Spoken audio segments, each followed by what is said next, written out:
You've spent your entire life believing the future sits somewhere ahead of you, waiting patiently like a destination on a distant horizon. But what if everything you've been taught about time is backwards?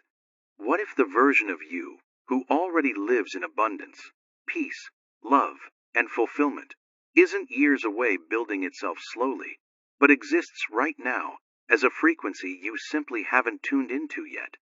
The truth shatters conventional thinking because it reveals that what you call the future is already alive, already broadcasting, already real in the quantum field, like a radio station playing music you've never turned your dial toward.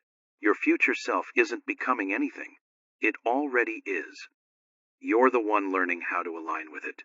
This video reveals why you keep overlooking the version of you that already has everything you desire, and the exact vibrational shift that collapses the distance between who you are and who you're meant to be.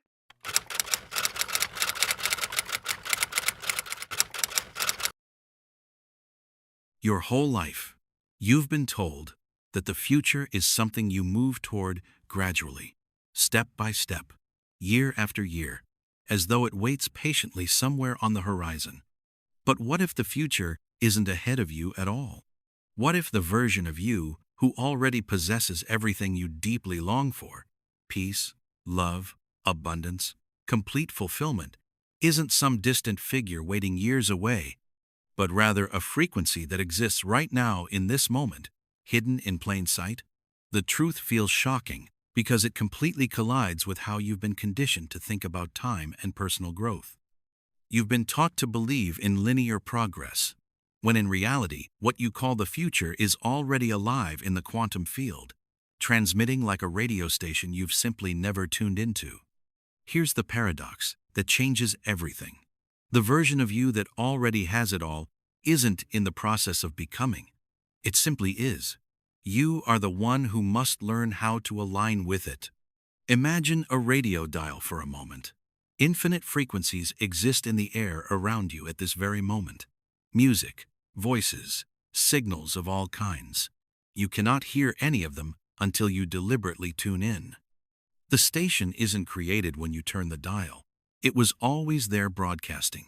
In the exact same way, your future self doesn't wait to be created years from now through hard work. It already exists fully formed in the quantum field. The work isn't to build that self brick by brick over time, but to tune into its frequency until you and that version merge into one unified being. Think about how often you completely overlook this hidden self. You chase goals as though they exist outside of you somewhere. You grind, you strive, you stretch the timeline endlessly forward into some imagined distance, but every desire you hold is actually evidence of resonance happening. It's your current self brushing against the frequency of your future self. Desire isn't lack or absence, it's recognition. It's the signal that another version of you already lives that exact reality you're wanting. The tragedy isn't that the version is far away from you. It's that you keep overlooking it completely because you're trained to seek outside rather than tune within to what's already present. Here is the incomplete puzzle that hooks the mind and creates curiosity. If that version of you already exists fully formed, why can't you step into it instantly, right now? Why does it feel elusive, almost mocking, just slightly out of reach, no matter what you do? The answer lies not in time passing, but in frequency matching. You are tuned to the station of wanting and longing, while your future self broadcasts on the station of being and having. Wanting and being are not the same vibration at all.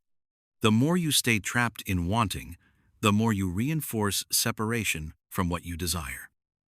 The hidden self remains overlooked because you are listening to the wrong frequency entirely.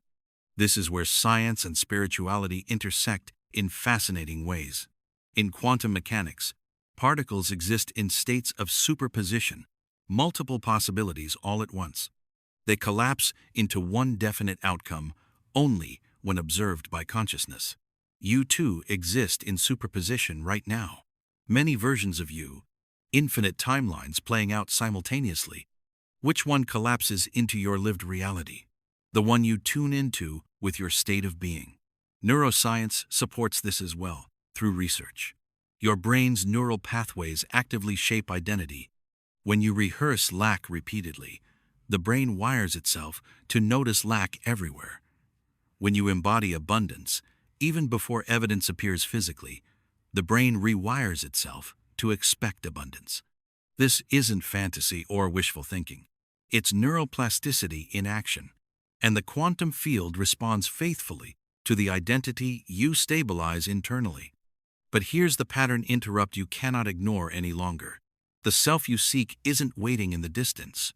It's knocking at the door right now in this moment. Every synchronicity you notice, every repeating symbol, every intuitive nudge you feel, is that version of you trying desperately to get your attention. The signs aren't random coincidences. They are breadcrumbs from your future self, scattered strategically along your present timeline, whispering constantly, "I am already here. Stop overlooking me." But most people miss the call entirely. They assume the signs are coincidences, or they bury them under the constant noise of effort and striving. They keep scanning the horizon, while the frequency they need hums quietly beneath their feet. Consider this carefully. When you desire wealth, it's not the money itself that's calling you forward. It's the version of you who already lives in abundance. When you crave love deeply, it's not a partner you're chasing out there. It's the version of you who embodies wholeness and intimacy naturally. When you long for peace, it's not an escape from chaos. It's the version of you whose nervous system is already regulated, already calm, already centered. Every desire is a code, a signal pointing directly to the self that already has it fully. And every time you say, "I don't have it yet," you reinforce distance from that self. But every time you say, "I am tuning into it now," the gap shrinks immediately. So why do you keep overlooking this hidden self?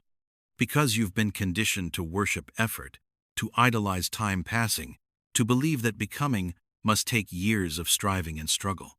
The truth is more radical than that. Becoming is not linear. It's vibrational. The hidden self doesn't ask for time. It asks for alignment.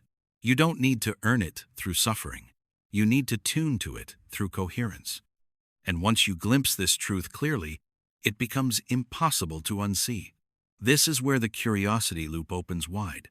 How exactly do you tune into that version of yourself? What shifts in the brain, the heart, the quantum field must occur for you to cross the vibrational gap between wanting and being? And how can you embody that future self so completely that reality collapses into coherence around it naturally? The answers aren't distant. They're waiting in the next stage of this journey, where science and spirituality converge to reveal the frequencies of identity and the precise mechanics of tuning. In the comments right now, drop one word that captures the energy you're stepping into today. Trust, flow, joy, ease, whatever word resonates. Your word matters because it anchors intention into the field. To understand how you can tune into the version of yourself that already has what you desire, you must first recognize that identity itself is vibrational energy. Who you believe you are isn't fixed or permanent.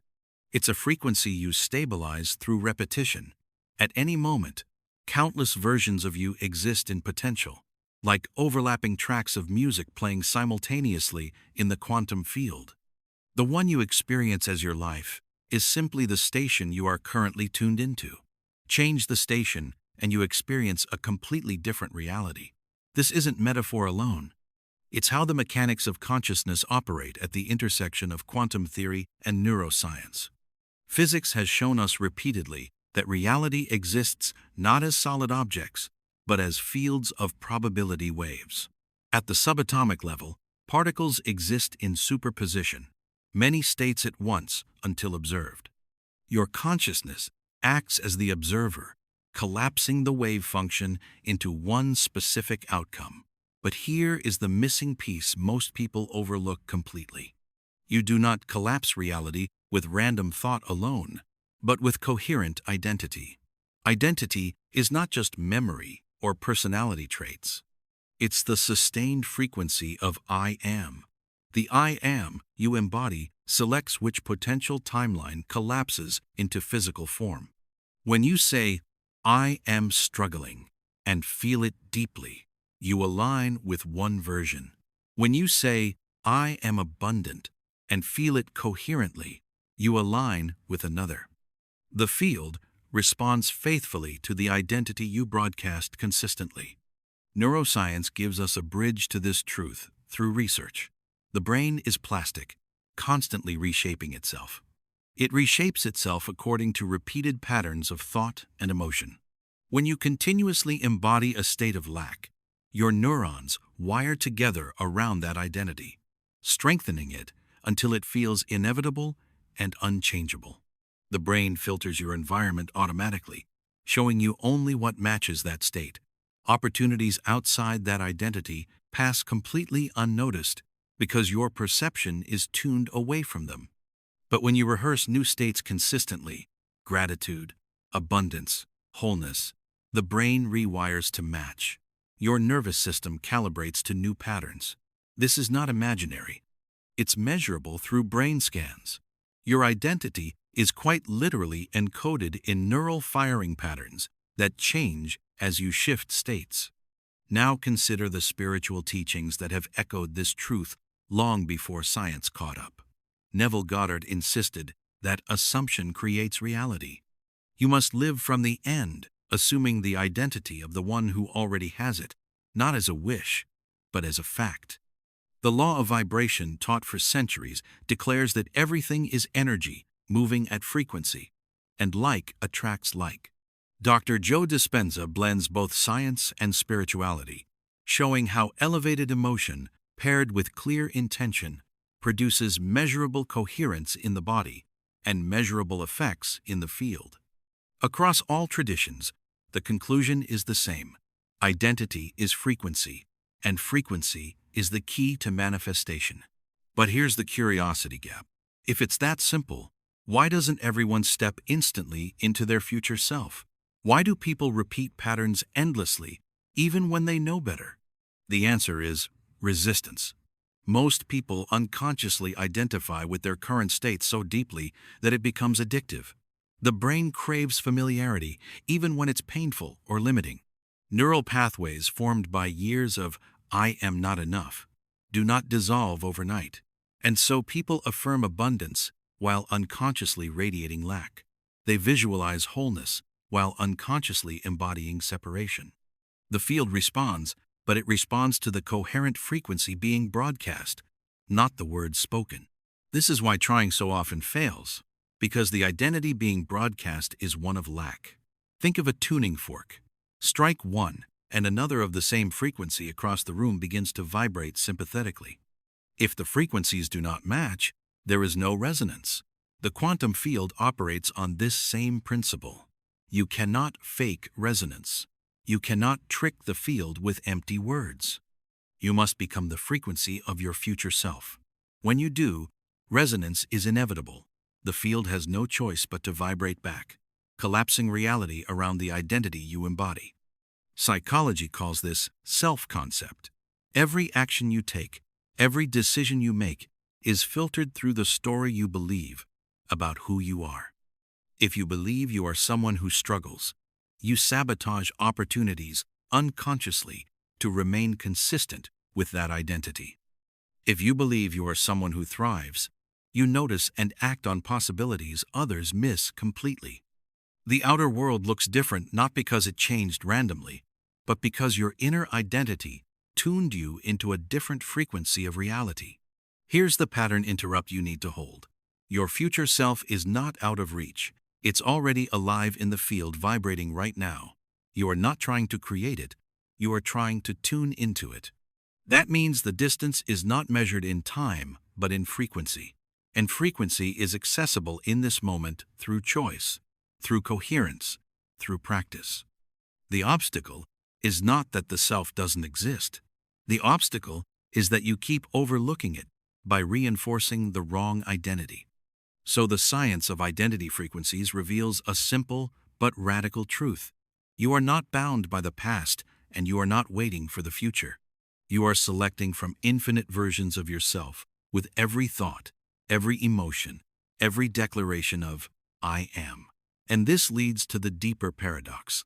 The very act of wanting may keep you tuned away from the self who already has it.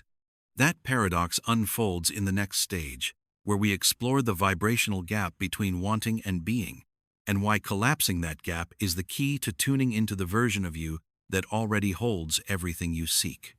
If this resonates with you, if something inside you is saying, yes, this is what I've been sensing, don't just watch. Subscribe and hit the bell icon so you don't miss any video. Also, join our manifestation club on gogetter.au. This isn't just a channel, it's a frequency. If you felt a shift while watching, you're already tuned in. We're not just absorbing information, we're practicing new ways of being. We're not just learning, we're remembering. I'm genuinely glad you're here. Let's keep growing together. Desire is often misunderstood completely. Most people believe that wanting something intensely is the fuel that will pull it closer to them. They think the more they long, the more they affirm, the more they chase, the faster it will arrive physically. But here lies a paradox that quietly sabotages countless people trying to manifest. Wanting and being vibrate on different frequencies entirely. Wanting is the frequency of absence. Being is the frequency of fulfillment. And the quantum field responds only to what you are, not to what you hope for. Think of a mirror for a moment. If you stand in front of it and whisper, smile, nothing happens. If you beg it, plead with it, wait for it desperately, it still does not move. The reflection changes only when you smile first. Wanting is like asking the mirror to show you something you refuse to embody. Being is the act that transforms the reflection. The vibrational gap between wanting and being is the delay you experience in manifestation. And the longer you dwell in wanting, the more the gap expands. Science echoes this truth. Neuroscience shows us that when you focus on not having something, your brain encodes that state as your reality. The prefrontal cortex highlights evidence of absence. Your reticular activating system, the filter that decides what to notice, scans the environment for proof that your desire is not yet here. You literally wire your brain to confirm lack. On the quantum level, the same principle applies. Observing from a frequency of absence collapses the field into outcomes that reflect absence. You think you are calling in abundance, but you are stabilizing scarcity. And yet, here's the curiosity loop. If wanting blocks being, does that mean desire itself is bad? No. Desire is sacred. Desire is the signal that another version of you already exists. But when you confuse desire with longing, you trap yourself in the frequency of not yet. The secret is to transmute desire into embodiment. Instead of saying, I want this, you shift into I am this. Instead of vibrating in distance, you vibrate in arrival. That shift collapses the gap. And reality responds not to your words, but to your state. Spiritual teachers have always warned of this gap. Neville Goddard taught that you must live in the end to feel now what your future self already feels. Dr. Joe Dispenza explains that combining elevated emotion with clear intention allows the brain and heart to enter coherence, broadcasting a frequency that the quantum field mirrors back. The law of vibration states the same in simpler words. Like attracts like. Wanting attracts more wanting. Being attracts the thing itself. The wisdom converges. The key is not to intensify the wanting, but to collapse it into being. Consider a simple example. Imagine someone desperate for love. They declare daily, I want a partner, I want connection, but vibrationally they are broadcasting loneliness. Every action, every thought, every emotion comes coded in absence. The field reflects faithfully, and their reality echoes back solitude.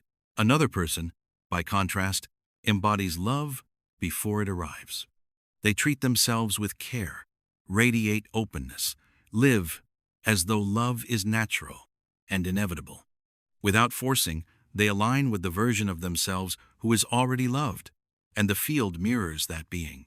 The difference is not in words spoken, but in frequency embodied. Here's the pattern interrupt. Longing feels powerful, but it's disguised weakness. It convinces you that yearning equals magnetism, when in truth, yearning often repels.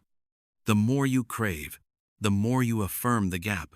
The more you embody, the more the gap dissolves.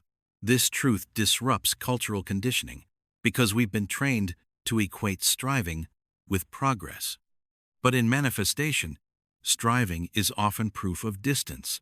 Being is proof of alignment. And yet, here lies the incomplete puzzle. How do you embody what you do not yet see? How do you live as the self who already has it, when your senses scream the opposite? This is where the practice becomes art. You must learn to use imagination not as fantasy, but as rehearsal. Neuroscience confirms that the brain does not distinguish vividly imagined experiences from physical ones. The same neural pathways light up. Imagination becomes the bridge between wanting and being.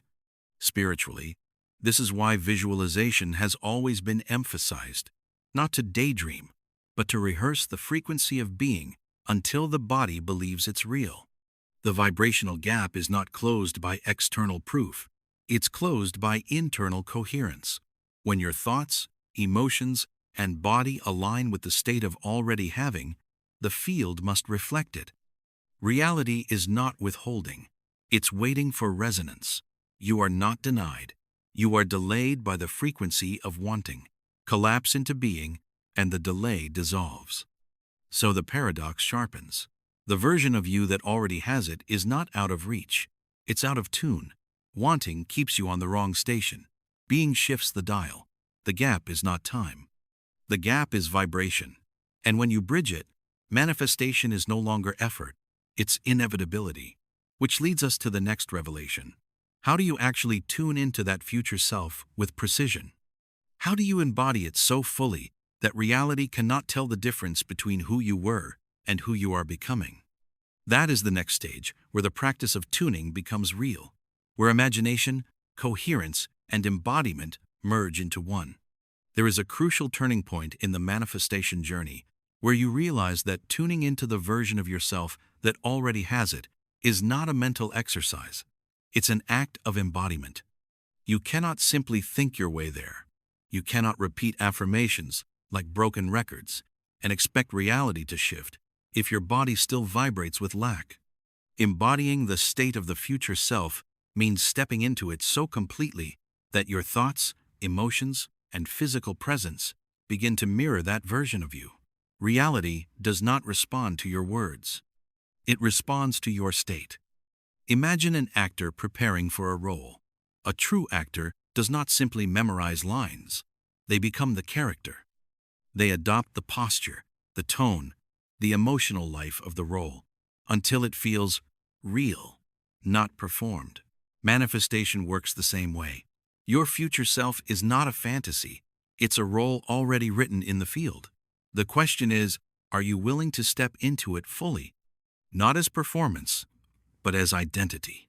When you do, the line between imagination and reality dissolves. You are no longer waiting for it. You are being it. Neuroscience reveals why this matters. The body does not distinguish vividly rehearsed experiences from physical ones. Studies show that athletes who only visualize practicing a movement strengthen the same neural pathways as those who physically train. The brain wires itself to embody what it rehearses. This means, when you inhabit the state of your future self, feeling, breathing, walking, as though it's already true, your body encodes that reality. Now you stop waiting for external proof and start creating internal evidence. And the quantum field mirrors the evidence your body stabilizes. Spiritually, this has always been the teaching. Neville Goddard insisted on living in the end. Don't imagine the process. Imagine the result. Feel what it's like to already be there. Dr. Joe Dispenza calls this the memory of the future, to install the emotional signature of your desired reality now, so the field can organize events to match it. The Bible, the Tao, the Vedas, all echo the same truth in different words. Faith is not belief in what will come. It's embodiment of what already is. But here's the curiosity loop. How do you know you are embodying the state rather than just pretending? Pretending feels like strain. Embodiment feels like ease. Pretending says, I hope this becomes real. Embodiment says, this is who I am now. Pretending is brittle, easily broken by external circumstances. Embodiment is resilient, anchored in coherence regardless of what the senses show. That's how you know the state persists, even when reality has not yet rearranged, because you no longer depend on proof. You are living as proof. A metaphor makes this clearer. Picture a tuning fork. If you strike it, it vibrates at a specific pitch. Place another tuning fork tuned to the same pitch nearby, and it will begin to vibrate without being touched. That's resonance. Your future self is already vibrating in the field. When you embody its state, you strike the frequency that matches it, and resonance does the rest. You do not force the second tuning fork. It vibrates because the frequency is coherent. Your reality cannot help but respond to the coherence you embody. Here's the pattern interrupt. Most people try to act their way into their future self by changing behavior alone. They try to force new habits while still identifying with the old self. This is backwards. Behavior follows identity, not the other way around. When you embody the state first, behaviors naturally shift to match. The person who identifies as healthy does not struggle endlessly with diet choices. They simply live consistently with that identity. The person who embodies abundance does not obsess over every expense. They naturally act from trust and alignment. You don't force the actions. The actions flow from the embodied state. Psychology calls this the self-fulfilling prophecy. When you believe and embody something about yourself, your subconscious guides you into choices and behaviors that confirm it. This is why embodying the future self is so powerful. It activates the subconscious to align everything else. Your outer life reorganizes around the identity you stabilize within. The more consistently you hold the state, the faster the reflection appears in your external world. Now pause and reflect. What would it look like if you stopped waiting and started embodying? If you woke tomorrow as though you were already that version of yourself, what would shift in your posture, your voice, your energy? How would you walk through your day differently? These small shifts are not insignificant. They are the anchors of alignment. The universe does not need you to force. It needs you to embody. And to anchor this truth right now, I want you to make a declaration, not to me, but to yourself and to the field. Go to the comments and write, I am tuning into my future self. This is not just engagement, it's frequency. When you write it, you are declaring coherence. You are signaling the field that you are no longer identifying with the version of you that is waiting. You are tuning in now. And the act of declaring anchors the vibration more deeply into your subconscious. The question now becomes, if embodiment is the key, why does the field still deliver reality in fragments, rather than in one complete leap? Why does alignment feel like a puzzle revealed piece by piece, rather than a full download? That's the next revelation, the incomplete puzzle of effortless creation, and why it's not a limitation but the very design of manifestation itself. By now, it should be clear that manifestation is not about forcing reality, but about tuning into coherence. Yet even when you embody the state of your future self, something curious happens. Reality still unfolds piece by piece, never all at once. You glimpse signs, synchronicities, fragments of the larger picture, but the full manifestation arrives gradually, sometimes unpredictably. This can be frustrating for the mind, which demands certainty and completion. But this incomplete puzzle is not a flaw of the process. It's the design. The field reveals alignment in fragments, so you keep moving, evolving, and co-creating. Think of how a puzzle emerges. At the beginning, scattered pieces seem meaningless. You try to force them together only to realize they don't fit. But when you relax and allow patterns to guide you, edges appear, colors align, and sections form naturally. You still don't see the whole picture, but the fragments are enough to show you progress, to keep you engaged. Manifestation works the same way. The universe rarely drops the entire completed picture into your lap. Instead, it gives you enough fragments, an opportunity here, a synchronicity there, a subtle shift in energy that confirm alignment and keep you walking the path. The incomplete puzzle keeps you in motion. Science mirrors this in surprising ways. Quantum mechanics teaches us that outcomes emerge through probability, not certainty. Every moment holds countless possibilities, but only one collapses into form at a time. Reality does not download in bulk. It streams like a movie, revealing frame after frame. If you demanded to see the final scene before watching, the story would lose its power. The mystery would vanish. Similarly, manifestation reveals frame by frame, fragment by fragment, because it's not just about the destination, it's about who you become in the unfolding. Neuroscience adds another layer. The brain learns best in increments, not in overwhelm. Neural pathways strengthen through repetition, through piece-by-piece reinforcement. If you tried to embody your entire future self instantly, the brain would resist, overwhelmed by the gap. But when reality delivers fragments, small confirmations, gradual progress, your brain adapts, rewires, and stabilizes the new identity. The incomplete puzzle protects your nervous system from collapse and ensures sustainable transformation. Spiritually, this truth has been echoed for centuries. Ancient texts speak of receiving daily bread, just enough for the moment, never the whole storehouse at once. The Tao describes life as unfolding like water, step by step, flow by flow, never rushing to completion. Mystics remind us that faith is required precisely because the picture is incomplete. If everything were revealed at once, faith would be unnecessary, growth would be shallow, and free will would be irrelevant. The incomplete puzzle is the training ground of trust. Here's the curiosity gap. Why do people resist the incomplete puzzle so fiercely? Because the ego craves control. It wants the full map, the guarantee, the certainty before taking a step. But manifestation does not work under those terms. The field responds not to your demands for control, but to your willingness to trust alignment without evidence. Each fragment is not proof of delay. It's proof of motion.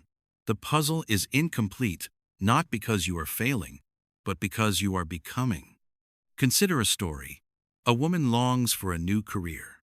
Instead of the full job appearing instantly, she receives fragments. A chance conversation that sparks inspiration, a book that deepens her skills, an invitation to a workshop. None of these is the complete answer, but together they form the path. Only when she looks back does she realize the fragments were the puzzle assembling itself. The delay was not absence, it was orchestration. The field was not denying her. It was aligning her step by step. Here's the pattern interrupt. The incomplete puzzle is not punishment. It's protection. It ensures that you embody the frequency piece by piece, stabilizing the identity before the full picture arrives. If the entire manifestation appeared instantly, you might sabotage it, unable to hold the coherence required. By receiving fragments, you integrate, you learn, you evolve into the self capable of sustaining what you once only desired. The puzzle is incomplete by necessity. So, what does alignment without effort mean? It means you stop trying to force all the pieces into place at once. You trust the fragments as enough for now. You recognize that each synchronicity, each subtle shift, is part of the larger picture forming. You stop demanding completion before you move, and you move with what you have. And paradoxically, when you stop trying to complete the puzzle, it completes itself around you. This is the secret few understand. The universe withholds nothing. It only delivers in a way that ensures coherence. Alignment without effort is not about passivity. It's about trust in fragments. You embody the state and you allow the puzzle to assemble in its timing. The field never denies you. It only prepares you. And this leads us to the final revelation. What happens when you stop playing with fragments and start living as the complete version of you now? What shifts when you no longer look for confirmation, but embody the certainty that the version of you who already has it is here? That's the closing step of this journey. The moment where you stop tuning in and start living as the frequency itself. There comes a point when tuning into the version of you that already has it is no longer an exercise or a practice. It becomes your way of being. You stop rehearsing the future and start embodying it as your identity. This is the highest level of manifestation, the place where effort dissolves and life itself becomes an extension of your coherence. You no longer search for signs because you have become the sign. You no longer wait for confirmation because you radiate certainty. You live not as someone trying to align with the future, but as the living frequency of the future itself. This shift is subtle but profound. It's the difference between acting as though and simply being. When you act as though, there's still a trace of pretending, a small residue of separation. But when you live as the version that already has it, there's no gap left to close. You breathe differently. You walk differently. You carry yourself with a quiet knowing that reality must reflect. And reality does, because the field has no choice but to mirror coherence. Science confirms this in ways we can measure. Heart-brain coherence produces electromagnetic fields that radiate order into the environment. When you consistently embody elevated states, gratitude, love, wholeness, you generate measurable patterns of stability. These patterns influence not only your body but the field around you. Studies suggest that coherent states affect probability itself, nudging outcomes toward harmony. You are not waiting for reality to deliver. You are radiating the frequency that collapses it into form. Spiritually, this has always been the final teaching. The mystics declared, "Be still and know." Not try, not chase, not plead, be. Neville Goddard insisted that the wish fulfilled must be assumed so completely that it becomes your natural identity. Dr. Joe Dispenza calls it becoming your future self now. These are not poetic phrases. They are instructions for coherence. When you embody the version of you that already has it, you stop trying to manifest and start living as the manifestation. Here's the curiosity loop that deepens the mystery. If you already are that version, why does life still surprise you? Because even when you embody coherence, the field continues to expand. You never arrive fully because there are always new frequencies, new possibilities, new versions of you waiting to be tuned into. Living as the version that already has it does not end the journey. It elevates it. You step onto a higher frequency, and from there, entirely new desires emerge. Desires that are not born of lack, but of expansion. Think of it like climbing a mountain. At the base, you strain and struggle, desperate for progress. Halfway up, you see glimpses of the summit. But when you finally embody the climber who belongs on the peak, the climb itself changes. You move with ease, with rhythm, with trust in your footing. And when you reach the summit, the view does not signal an end. It reveals more mountains beyond, calling you higher. Living as the version that already has it is not about finishing the puzzle. It's about realizing you are the puzzle eternally unfolding into greater coherence. Here's the pattern interrupt. You do not need to wait for permission to live this way. You do not need external proof. You are allowed to embody your future self now, without evidence, without validation.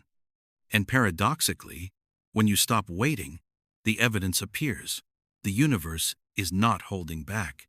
It's waiting for you to stop holding back. The moment you decide to live as the version who already has it, you collapse the distance. The mirror responds instantly. And this is where I want to leave you with an invitation, not just an ending. You've walked through the paradox of effort, the science of resistance, the vibrational gap, the art of embodiment, the incomplete puzzle. Now you stand at the threshold of becoming. The choice is simple. Will you continue to want, or will you begin to be? Will you live as someone waiting for proof, or as someone embodying the proof? The field is not asking for more effort. It's asking for coherence. Make sure you share this video with your friends and family. You might just be a blessing in disguise for them. For you, it may be just sharing, but for someone in need, it may mean everything. And their gratitude will increase the positive energy flowing back to you. If you feel the call to deepen this practice, to move from inspiration into integration, I created something designed to guide you further. It's an ebook called Awaken Your Quantum Power. Along with its teachings, it comes with a practical companion to help you apply these principles in your daily life, so that tuning into your future self becomes natural, repeatable, and sustainable. The link is waiting for you in the pinned comment. See it as the next step in anchoring the frequency you've been glimpsing here. Because the truth is, you are not waiting for the version of you that already has it. That version is waiting for you. And the moment you stop trying, stop longing, stop pretending, and start embodying the version of you that already has it, is no longer hidden. It's alive, breathing, and radiating through you. You are not moving toward it. You are becoming it.